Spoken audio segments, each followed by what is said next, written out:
Okay, sorry about that. I can be a little long-winded. I always say, don't get me started. I could be here all day. Okay, so basically we're continuing on to part 2 of a one-part video about why and how people's rights does political activity. Okay, political, legal, physical. Okay, so coronavirus, lockdowns, March 2020. We're all freaked out. We're put under martial law by our governor. We're no longer allowed to travel freely. We can't even leave our home at this point. People can't open their businesses. Um, and so we start convening as a group to try to figure out how we're going to physically defend ourselves, our neighbors. Okay. We're not a political activity group. We're like, oh my gosh, how are we going to protect ourselves in this instance? Because we're now under a dictatorship by our governor. So, so then it was 14 days to flatten the curve. 14 days comes and goes. We're still under martial law. So then we are like, well, what can we do? Well, we need our legislature to end the emergency. We looked at the code, we looked at the Constitution, and so we thought, okay, well, what's the nonviolent? What's the best way to remedy this? Okay, let's go to our legislature. So then we sent all of our House and Senate and the governor and the director of health and welfare a cease and desist notice to end the emergency. And so that could be legal. It could be political activity, because we're sending them a lawful notice of cease and desist, of usurping our First Amendment rights, to please put the governor in check. And we assisted legislators with the code in finding, 30 days of the emergency plus 30 more days, and the legislature has to convene or the emergency ends. Everybody ignored that. They felt they were impotent. They were laying supinely on their back. So we don't have that power. So nobody has the power, is what the legislature is telling us. They don't have the power as a government instituted to protect our rights. They do not have the power to protect our rights against the executive, the out of control executive. Okay. So then we have the judicial, which the judicial is making their own rules to discriminate against people. So if you don't put on a magic cloak of visibility, then the Supreme Court can't see you. And the Supreme Court has decided that they can write an order which cancels your right to a trial. They have decided they have that power. And the legislature hasn't taken it away, and the executive hasn't taken it away. We're still under martial law. So we send the cease and desist. Then we send a demand that they must convene based on the code. So the legislature did convene. We had only the brave few show up, and then they were ignored, mocked, and ridiculed for trying to restore our Republican form of government guaranteed by the Constitution. So then the governor decides to go ahead and convene the legislature, but for only his very specific purpose, which was to continue the state of emergency, because he is very interested in that quote unquote federal money, which either A, is printed out of thin air, which devalues your existing dollars, or B, it's going to be paid back in taxes. So you're robbing yourself to pay yourself, or you're putting your hands on other people's property at the point of a gun in order to fortify your own wallet. Okay, let's be real here. So that being said, the governor says, okay, I'm going to go ahead and let the legislature convene. So the legislature convenes. They do not end the emergency. What happens is the executive and the cronies of the executive ratchet up the police presence to try to intimidate and get the citizenry to stand down. If they do not want you there, they did an extreme show of force to make it very clear that they did not want us there. They even broke a door trying to keep us out of an open meeting. In the meantime, we've had several of our friends arrested for attending open meetings because they won't put on the magic cloak of visibility, because it's not there to keep you safe. It says it right on the box that the mask does not do anything to protect you from a virus. And the cloth masks are homemade. They do not do anything to protect you from the virus. So it's very discriminatory that they do not let you participate in these open meetings without the magic cloak of visibility. Okay. So then we have the legislature convene. They still did not end the emergency. So then we're still under martial law. It's been a year now. The legislature has been in session for a few months. They have not ended the emergency. But what happened in January 6th, right? Everybody knows this is the thing, the infamous event, riot at the Capitol. Okay. So now, in the meantime, we have been putting people on notice through political activity. And by political activity, that means that if you violate our neighbors' rights, then we will come and let you know that we will not tolerate that type of behavior. So we had a neighbor who was arrested in a park for being in a park when it was closed.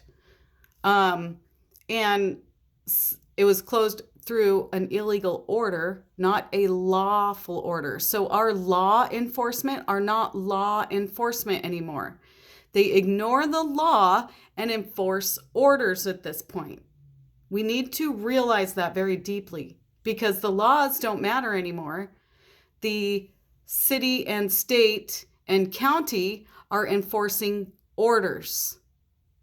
And so then we put the policemen on notice. After we put the governor on notice and the Department of Health and Welfare head, we delivered cease and desist to their house. Okay, to their house. Yes, we put them on notice. You need to cease and desist this activity, which is usurping our constitutional rights, our First Amendment rights, our natural rights given by God.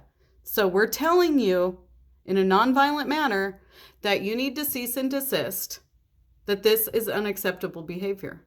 You're out of your box. Just like disciplining a child.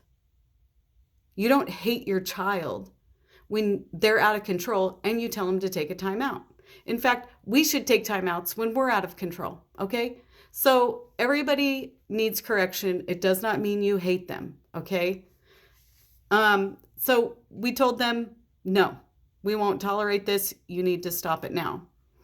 So then the Capitol event happens. Okay, so now they've taken the nonviolent, very effective activity that we've been doing, and now they've turned it into a riotous, terroristic activity. And so because they ratcheted up the show of force with riot gear police, we realized that they're taking what we're doing out of context to demonize us. But more than that, what we originally started for was to stand with our neighbors because we were in fear, because we were ordered into our homes, okay? And so we kind of veered off into political activity because we were trying to tell the people that we delegated powers to that they've taken more power than we delegated. And so we did that non-violently. We did it lawfully, and they've twisted it. And And it didn't work anyway. We veered off course. People's Rights was here to fill a different niche. There's so many lobbyist groups, okay? We have Health Freedom Idaho. We have Idaho Freedom Foundation. We have all these awesome lobby groups that are down there at the legislature. Idaho Second Amendment Alliance, man, they're down there. They're watching, they're doing call to actions. They're watching that. People's Rights was never meant to be a lobbyist group, okay? We were there, we came together as a group of people, individuals. We're literally like herding cats, okay? Have you ever hung out with a bunch of libertarians or liberty type people, constitutionalists? It's like herding cats, okay? But we came together because for most of us, God put it on our heart that we need to be able to defend each other and stand with each other. And that's what we're really here for. So the political activity that we do is we apply political pressure in ways that are very effective, but it's not down at the State House. It's at your house, because you need to leave our home alone. You need to leave our business alone. You leave our home alone and we'll leave your home alone. But when you order me that I can't come out of my house, and then you send swarms of officers to try to keep me out when I try to go down to the legislature, I'm coming to your house. I'll make sure your kids know what kind of person you are. Because holding people accountable is not hateful behavior. It's actually right and proper. And it's individuals that say that they're just doing their jobs that make tyranny possible, okay? Governor Otter, or little bitch Otter, little Chicken Little? Yes, Chicken Little. Governor Chicken Little is not the one that blocked me from going into the courthouse. It was the court marshal. He was the actual violator. Just because the governor ordered it, he complied. He's the one that's doing it. He should make the governor or the judge come down there and do it himself. He should stand down when he is asked to do improper activity under the color of law. And that's why we don't go to the legislature. We don't do that kind of political activity. There's lots of other groups that do that, and they do it well. So we fill a different niche when it comes to political activity, okay? And please, if you're on People's Rights, we ask you as a neighbor to stand with us, and you commit to stand with us. And so don't be a rubbernecker.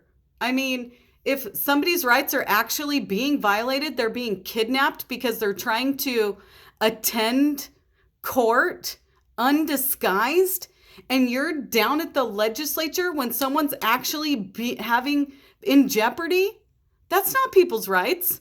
You shouldn't be on the network because we can't rely on you. We need to be able to trust each other that we're going to be there when we need each other.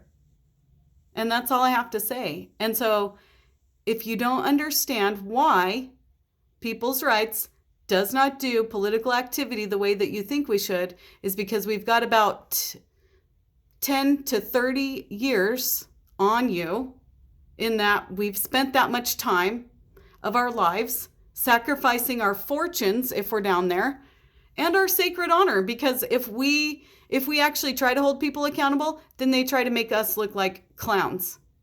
And actually, we're doing proper discipline. So please, if you're going to join with us, then show up, be there, and don't be a rubbernecker. And to all of you out there that do show up, we love you. God bless you. And we'll show up for you too.